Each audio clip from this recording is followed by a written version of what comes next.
الرحمن الرحیم۔ موت کا ایک وقت مقرر ہے، وہ ٹلتا نہیں ہے، چاہے وہ کتنی کوشش کرے موت نہیں آ سکتی جب تک اللہ کا اذن نہ ہو۔ وما کان لنفس ان تموت الا باذن اللہ، کسی جان کو موت نہیں آتی ہاں مگر اللہ کے حکم سے آتی ہے۔ دیکھیں حضرت خالد بن ولید رضی اللہ تعالیٰ عنہ جنگ احد کے اندر ان کی وجہ سے مسلمانوں کو اتنا نقصان اٹھانا پڑا، بعد میں یہ مسلمان ہو گئے تو الحمدللہ انہوں نے اسلام کے لیے بڑی قربانیاں دی، یہ اسلام کے سپاہی اور جرنیل مشہور ہو گئے اور انہیں سیف اللہ کا لقب عطا فرمایا۔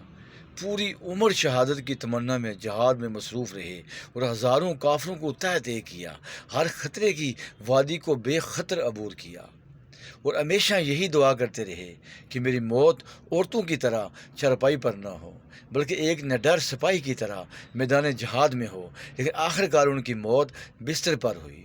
اس سے معلوم ہوا کہ زندگی اور موت کا نظام قادر مطلق ہی کے ہاتھ میں ہے، وہ اللہ ہی کے ہاتھ میں ہے، وہ جہاں پہ آدمی کی موت لکھی ہے وہیں پہ آنی ہے، کوئی آگے پیچھے اس کو نہیں کر سکتا۔ غزوہ احد کے اندر جب انتہائی مشکل وقت آیا، صرف 11 صحابی حضور کے ساتھ محافظ رہے، حضور کا پہرا دیتے رہے، باقی سب آگے پیچھے ہو گئے۔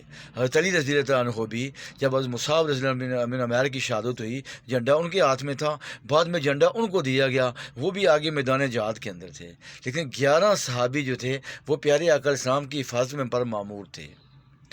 ایک ریلا آیا، آپ پہ حملہ آور ہونے لگا تو پیارے آقا اسلام نے فرمایا کون ہے جو ان کو روکے گا، کون ہے جو ان سے مقابلہ کرے گا؟ تو حضرت طلحہ رضی اللہ تعالیٰ عنہ کہتے ہیں یا رسول اللہ صلی اللہ علیہ وسلم میں حاضر ہوں، میں ان کا مقابلہ کروں گا۔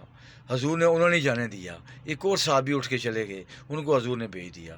پھر دوبارہ اللہ کے نبی صلی اللہ علیہ وسلم نے آواز لگائی کون ہے جو اس ریلے کو روکے گا؟ حضرت طلحہ نے دوبارہ کہا اللہ کے نبی صلی اللہ علیہ وسلم میں اس کام کے لیے حاضر ہوں، مجھے اجازت دیجیے۔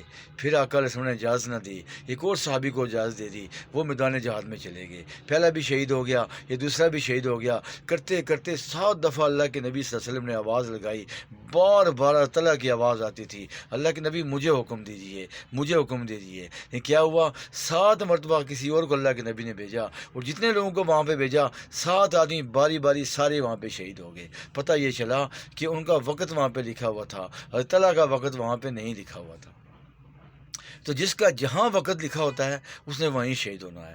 جنگ بدر کے اندر جو شہید ہوئے ان کا وقت وہیں پہ لکھا ہوا تھا، جنگ احد کے اندر 70 شہید ہوئے ان کا وقت وہیں پہ لکھا ہوا تھا، خندق کے اندر جتنے شہید ہوئے ان کا وقت وہیں پہ لکھا ہوا تھا، تبوک کے اندر، ایسے اسلامی مارکوں کے اندر جہاں جہاں پہ جن کا لکھا ہوا تھا وہ وہیں پہ شہید ہوئے۔ وہ کتنے ایسے ہیں جو تمنا کرتے رہے لیکن انہیں میدان جہاد میں شہادت نہ ملی، جیسے حضرت خالد بن ولید رضی اللہ تعالیٰ عنہ جنہیں اللہ کے نبی نے تلوار سیف اللہ، اللہ کا تلوار کہا، یہ اللہ کی تلوار ہے، لیکن وہ چرپائی پہ اللہ کے پیارے ہوئے میدان جہاد میں، چونکہ اللہ نے جہاں لکھا ہوتا ہے وہیں پہ موت آنی ہے۔ تو ایک مسلمان کا یہ ایمان ہے کہ جو وہاں جہاں پہ موت لکھی ہے وہیں پہ آنی ہے، کوئی اس کو ٹال نہیں سکتا۔ فی امان اللہ، السلام علیکم۔